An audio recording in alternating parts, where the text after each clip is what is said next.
और अभी आपको बताएं कि बांग्लादेशी हाई कमिश्नर रूल आलम सिद्दीकी ने कहा है खंजर से गले रेत कर खून बहाना। ये ट्रेनिंग की तस्वीरें अब तक सिर्फ पाकिस्तान से आती थी, लेकिन अब बांग्लादेश की धरती बन चुकी है पाकिस्तान का नया टेरर चैप्टर। एक मईशत के तौर पे, एक माशी मॉडल के तौर पे हम क्या सीख सकते हैं बांग्लादेश? भारत का कुछ मामला ऐसा हो गया है कि वो बांग्लादेश को जीरो सम गेम की तरफ देख रहा है। Because we created Bangladesh, Bangladesh हमने बनाया है। Bangladesh Indian army, Indian navy, Indian air force के बाजुओं के जोर से बना है। हमें सबसे पहले तो ये देखना चाहिए कि ये जो मौका मिला है, हमें बात करने का मौका मिला है, ये एक अच्छी पेशरफ्त है। हमें उम्मीद करनी चाहिए कि हम एक दूसरे के करीब आए। बांग्लादेश ने भारत की सीमा के नजदीक तुर्की के बैरक्तार ड्रोन को तैनात किया है। ये ड्रोन हाल ही में बांग्लादेश ने तुर्की से खरीदे थे। तुर्की के इन ड्रोन्स ने दुनिया के कई देशों में अपना लोहा मनवाया है। अगर आपको याद हो तो रूस पर यूक्रेन ने इन्हीं ड्रोन्स का इस्तेमाल किया था, जिससे रूस को भारी नुकसान पहुंचा था। हाँ, पर हमें हमारा माजी उनसे दूर करता है, वही माजी हमें उनके करीब भी लाता है। वही एक रीजन हो सकती है हमें एक दूसरे के करीब आने के लिए। हम उनका एक हिस्सा थे, वो हमारा एक हिस्सा थे। लेकिन क्या आपको पता है, भारत ने अगर बांग्लादेश के सिर से हाथ खींच लिया या अगर उसकी किसी भी हरकत का जवाब दिया तो उसके लिए दिक्कतें और बढ़ जाएंगी। ना तो बांग्लादेश आर्थिक मोर्चे पर कहीं भारत के आगे खड़ा हो सकता है, ना ही बांग्लादेश की सेना भारतीय सेना का मुख्य। देखिए, ये इंडिया का इन्फ्लुएंस है, ये इंडिया की पावर है, ये इंडिया का over the period of time वो जिसे कहते हैं ना कि अपने आप को वो इस तरह पिच कर रहा है कि आप इंडिया की बात सुने बगैर कहीं निकल नहीं सकते।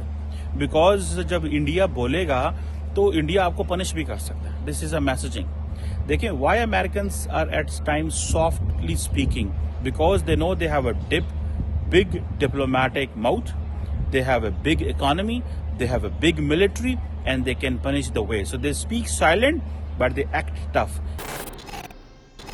नमस्कार, जय हिंद दोस्तों। तो दोस्तों, अब लगता है कि बांग्लादेश के दिन पूरे हो गए हैं, क्योंकि बांग्लादेश लगातार बॉर्डर पर भारतीय सेना को उकसाने वाली हरकतें कर रहा है। क्योंकि पहले तो बांग्लादेश ने बॉर्डर पर भारत के खिलाफ ड्रोन तैनात किए और अब मोहम्मद यूनिस की सरकार बांग्लादेशी सीमा के पास रोहिंग्या मुसलमानों को भारत के खिलाफ ट्रेनिंग दे रही है। पहले ये ट्रेनिंग कैंप पाकिस्तानी सीमा पार ही देके जाते थे, लेकिन अब बांग्लादेश की सरकार कट्टरपंथियों के बहकावे में आकर भारत के खिलाफ लगातार षड्यंत्र रच रही है। बांग्लादेश इन रोहिंग्या मुसलमानों को बिल्कुल ऐसे ट्रेनिंग दे रहा है जैसे पाकिस्तान लश्कर-ए-तैयबा के आतंकवादियों को देता था। इन आतंकवादियों की ट्रेनिंग में AK-47 चलाने से लेकर ग्रेनेड और स्लीपर सेल की तरह बांग्लादेश बॉर्डर के पार इन रोहिंग्या आतंकवादियों की ट्रेनिंग चल रही है। और जैसे ही ये रोहिंग्या आतंकवादी तैयार हो जाएंगे तो इनको भारत के अंदर भेजकर स्लीपर सेल की तरह इनको इस्तेमाल किया जाएगा। साथ ही साथ ये भारत के अंदर भारत के ही खिलाफ नैरेटिव बिल्ड करने का काम करेंगे। दोस्तों, बांग्लादेश में बढ़ रही इस सैन्य हलचल के पीछे पाकिस्तानी खुफिया एजेंसी ISI का हाथ बताया जा रहा है, जो बांग्लादेश के अंदर भारत के खिलाफ नैरेटिव बिल्ड कर रही है।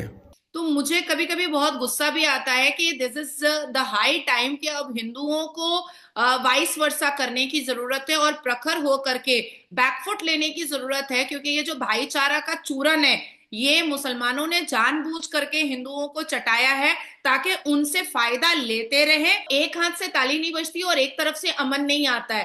देखिए, हमने हिंदू जेनोसाइड हमने अफगानिस्तान में देखा, हिंदू जेनोसाइड हमने पाकिस्तान में देखा, हिंदू जेनोसाइड हमने मोपला में देखा, हिंदू जेनोसाइड हमने मालाबार में देखा, हिंदू जेनोसाइड हमने जम्मू कश्मीर में देखा, हिंदू जेनोसाइड हमने श्रीलंका में देखा, हिंदू जेनोसाइड अभी हम बांग्लादेश में देख रहे हैं, हिंदू जेनोसाइड अभी कुछ दिन पहले हमने बहराइच में देखा, हिंदू जेनोसाइड अभी कुछ दिन पहले हमने संभल में देखा। ASI की टीम आई मस्जिद का सर्वे करने के लिए।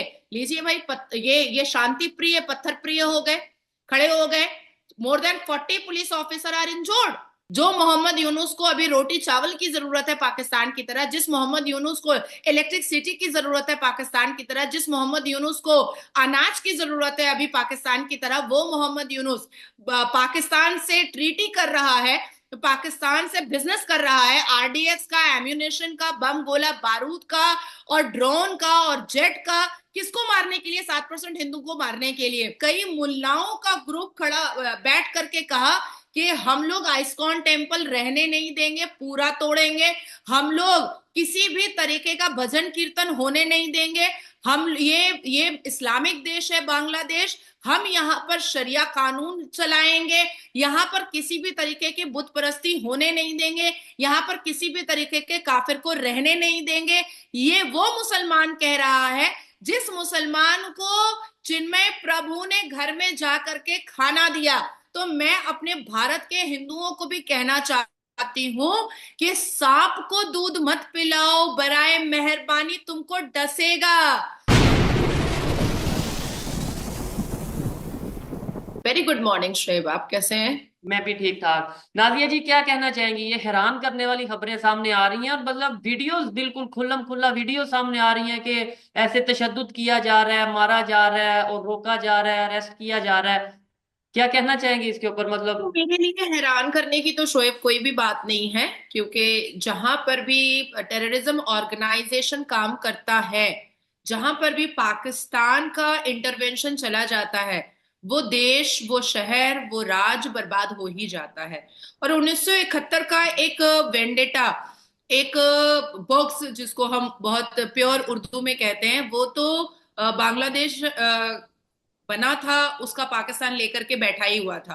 क्योंकि जिस हिसाब से 1971 में भारत ने हेल्प करके, बंगाबंधु शेख मुजीबुर रहमान की मदद करके उन्होंने पाकिस्तान के हलक से बांग्लादेश निकाला था, और पाकिस्तान की नजरों के सामने शेख हसीना के नेतृत्व में बांग्लादेश इकोनॉमिकली, फिनेंशियली, उसके बायलैटरल रिलेशन, उसकी ट्रीटी, उसका एजुकेशन, उसका इंफ्रास्ट्रक्चर जितना खूबसूरत हो रहा था, और जिस हिसाब से संविधान के द्वारा बांग्लादेश में शेख हसीना के नेतृत्व में काम हो रहा था, ये पाकिस्तान को कहीं ना कहीं डाइजेस्ट नहीं हो रहा था। अब आती है बात कि आपने कहा कि हिंदू सीधा बॉर्डर पर चले गए। डेफिनेटली मुझे भी इसका पूरा आइडिया है, क्योंकि पश्चिम बंगाल के बशीरहाट हाड़वा में बांग्लादेश का बॉर्डर लगता है, और वहां पर जो मैंने आपको पहले भी बताया है कि मैं दिवाली रिप्रेजेंट कर चुकी हूँ बांग्लादेश से भारत। बिल्कुल ऐसे ही है जी।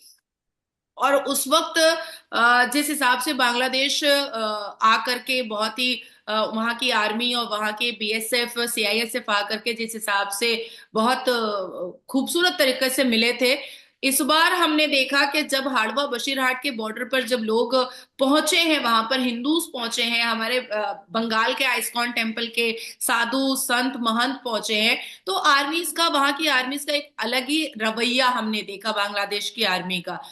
वहां के जो आर्मी है वो कुछ जमाती टाइप की हो चुकी है। तो ये बहुत पहले भारत को कर देना चाहिए था। अब तो साढ़े चार महीना हो चुका, बहुत पहले करना चाहिए था, बहुत लेट से किया है।